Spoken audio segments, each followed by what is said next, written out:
did you watch the Oscars last night? They were last night. Oh man, you missed it again. Harrison Ford is 83 years old now, and his amazing career might be ending in a really sad way. His wife Callista was seen leaving their house with packed bags last week. Ford recently spent a few weeks getting ready for a role by talking to Michael J. Fox about what it's like to live with Parkinson's disease. But people close to him say this wasn't just for acting. Ford has been having weird moments. He's forgetting his lines. His hands shake when he's doing interviews. Callista has been there for him for over 20 years, but now she's facing really hard decisions. What she told her close friends will make you really sad. Harrison Ford was born on July 13, 1942, in a hospital in Chicago while World War II was still going on. His dad, John William Ford, who liked to go by Christopher, had tried to be an actor but gave up and got a job in advertising when he needed money. His mom, Dorothy, had also worked in radio as an actress, but her career never really took off. They came from different backgrounds. His dad was Irish Catholic and his mom was Russian Jewish, but they didn't force religion on their kids. Ford said later that they were raised more as open-minded people than anything else. By 1945, the family had another son named Terence, and they were struggling to pay their bills. Harrison watched his father come home from work, complaining a lot about his bosses. Those angry dinner conversations stayed with him. He decided early on that he never wanted to work in an office. He wanted something different, something with freedom. When he started going to school in the 1950s, he didn't do well at all. Teachers said he was lazy, but the real problem was that he had dyslexia that nobody knew about. Reading was tough. Writing was tough. Everything about school felt like a battle. He was smart, but nobody could tell. Other kids bullied him because they thought he was just awkward or nerdy. Ford stayed to himself. He started spending time with model trains and technical gadgets. He felt better when he was building stuff with his hands. The one place where people noticed him was at the school's radio station. He became the very first voice ever broadcast there, and even worked as a sports announcer during his last year. But the loneliness stuck with him. He seriously thought about becoming a forest ranger or a coal miner at one point. Any job where he wouldn't have to be around people. That's how much school had hurt him. In 1960, he went to Ripon College in Wisconsin. He studied philosophy and joined a fraternity. But college wasn't any better for him. For 3 years, he stayed away from anything that involved performing or being in front of people. But in 1964, during his last few months at Ripon, he made a risky choice. He signed up for a drama class, not because he loved acting, but because he wanted to stop being scared of talking in public. That choice completely changed his life. Acting made him feel something special inside. He suddenly felt like he'd found something that was right for him. But instead of helping his grades, it distracted him. He spent more time in the theater than studying. Then, just days before graduation, he got caught copying someone else's work and got kicked out. His parents were shocked, but Harrison didn't feel embarrassed. He felt free. Right after that, he joined a summer theater group called the Belfry Players. That was in 1964, the same year when everything would start changing for him. But not everything was easy. When he was just 10 years old back in 1952, he almost drowned in a swimming accident. He didn't talk about it much, but that fear never left him. For years, he refused to do swimming scenes in movies. He even learned to fly planes and helicopters before he ever felt okay being in water. But one day, while filming Indiana Jones and the Temple of Doom, he actually taught his young co-star how to swim. He didn't want anyone else to feel the fear he had carried for so long. By the early 1960s, he was already working whatever jobs he could find to help support his family. He worked as a cook on a yacht. He worked as a bellhop. When he moved to Los Angeles in 1964, he got a tiny part in a movie called Dead Heat. It was a small role, but he had actually worked as a real bellhop before.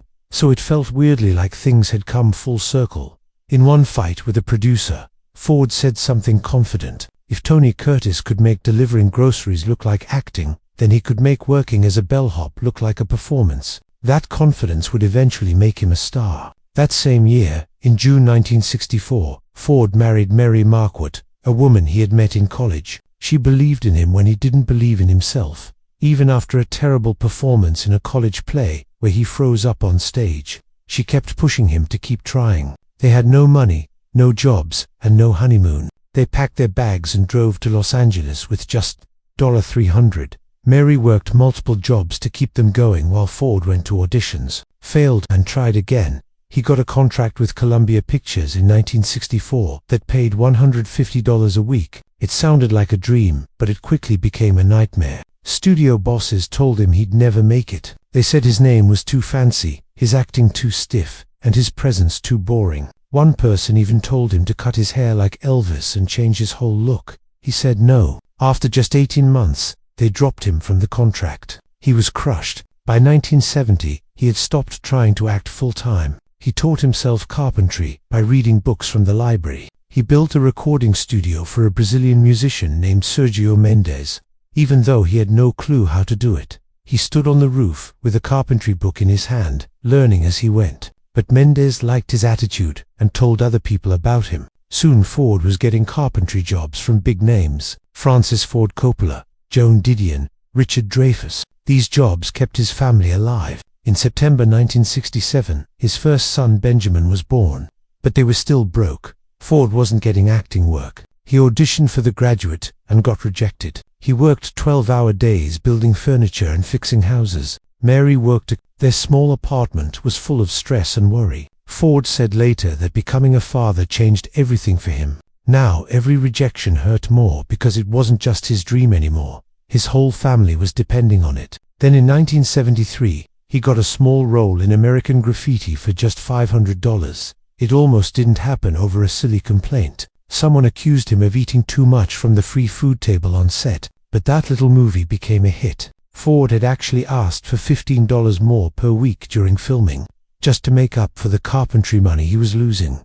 That bold request stuck in George Lucas's mind. Later in 1975, Ford was working at Coppola's studio building cabinets. Lucas was holding auditions for a space movie called Star Wars and needed someone to read lines with the actors. Coppola suggested Ford. Lucas remembered him from before. That casual reading session led to Ford being cast as Han Solo. His carpentry work was still part of his life. He built cabinets for producers, stayed close to writers like Joan Didion, and even worked for the producer of The Doors. His reputation was all about showing up on time, doing good work, and not complaining. It made people trust him. That trust got him opportunities again and again. But just as his career was taking off, his personal life was falling apart. He had met screenwriter Melissa Matheson on the set of Apocalypse. Now, in 1976, while he was still married to Mary, rumors started going round. In 1979, he and Mary got divorced. It wasn't a clean split.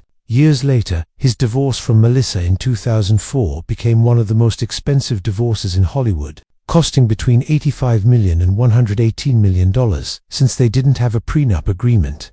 He had auditioned for The Godfather back in 1971, but didn't get the part. It really hurt him at the time, but looking back, pushed him toward George Lucas and Star Wars, which changed his life forever. Even after becoming a star, Ford kept building things. Photos from 1984 show him working in his Beverly Hills workshop. He once said that an architect he worked with used to tell him no limit for better. That phrase stuck with him. He used it for his acting.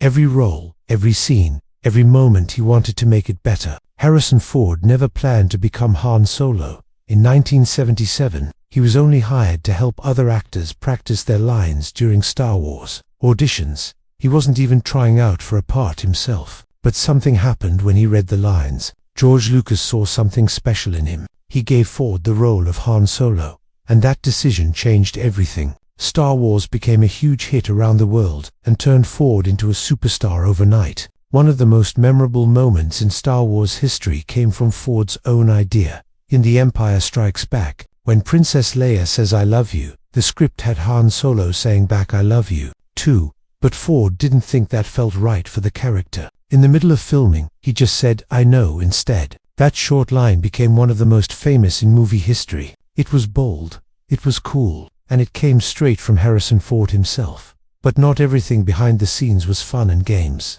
During the 1976 filming, Ford had a secret affair with Carrie Fisher. She was only 19, he was 33, and married with 2 kids. It started at George Lucas's birthday party, when Ford helped Fisher get away from some crew members who were pressuring her to drink. They sat in his car. That's where they kissed for the first time. During filming, there were Han and Leia in front of the camera, and Carrie and Harrison behind the scenes. The affair stayed hidden for